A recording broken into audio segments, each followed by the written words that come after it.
50% of people between the ages of 14 and 24 have experienced some sort of digitally abusive behavior, and that includes textual harassment.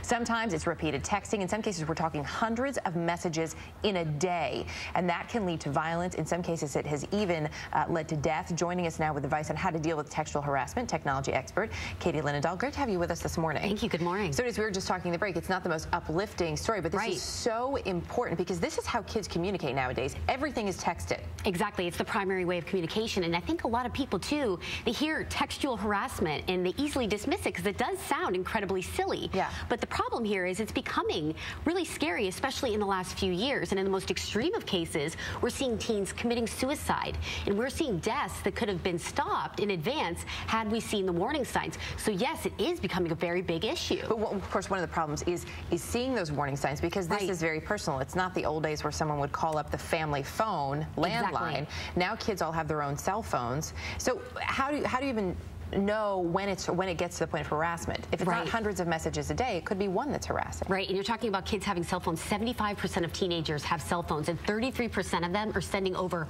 100 text messages a day. So to see that correlation, I mean, it's not unheard of to be having textual harassment, but you know, the warning signs are there. It's if it's excessive and if it's repetitive. And we've all dealt with a stage 5 clinger, and we know that that can be annoying. But when it comes controlling and possessive and it becomes scary, then you have to heed the warning signs. And also too, if it's inappropriate ages, if a 14-year-old is dealing with a 25-year-old texting them, if they're getting sext requests, which of course is the request and pressure for sexual graphic content, then we have an issue. And they can also come at different times of night. You know, say it's 3 in the morning, it's 3 in the morning, I'm texting you, where are you, why aren't you answering me? That's clearly harassment. For parents, how do you stop this? It's very tricky, and again, we're talking about personal communication, but fortunately for parents, you know, I always say you have to stay tech savvy. I think a lot of parents are saying, oh, technology is just far too overwhelming, and what do we do about it? I'm just going to turn a blind eye. Well, you can't. And when you hear about things on Facebook and MySpace and Twitter, you have to go on and really understand what they're dealing with in their everyday lives. And that includes their phone, too. You have every right as a parent, especially if you're paying that bill, to open that phone and look at the messages. And listen, a phone is a privilege. It is not a right. So fortunately, there are services that make it easier for parents to monitor, and I just want to get to that first service, and that is My Mobile Watchdog. There's actually a service that's $10 a month. You can add up to 5 lines, and what it does is it monitors every single incoming and outgoing text.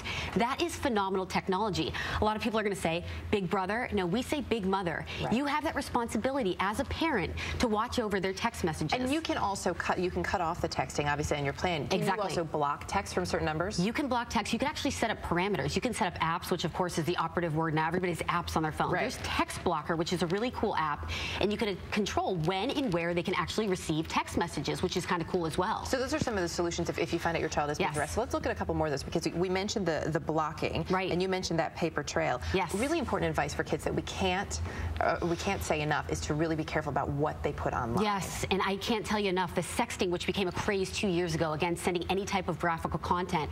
I'll never forget, and just to share a personal story, one of my girlfriends in high school, she actually sent a sext to her boyfriend, and 2 weeks later, he broke up with her. The next thing you know, he had created T-shirts with that image that all of his guy friends were wearing. So to say that it's not happening is not true. That's almost 1 in 5 now have sent a sexual picture of themselves.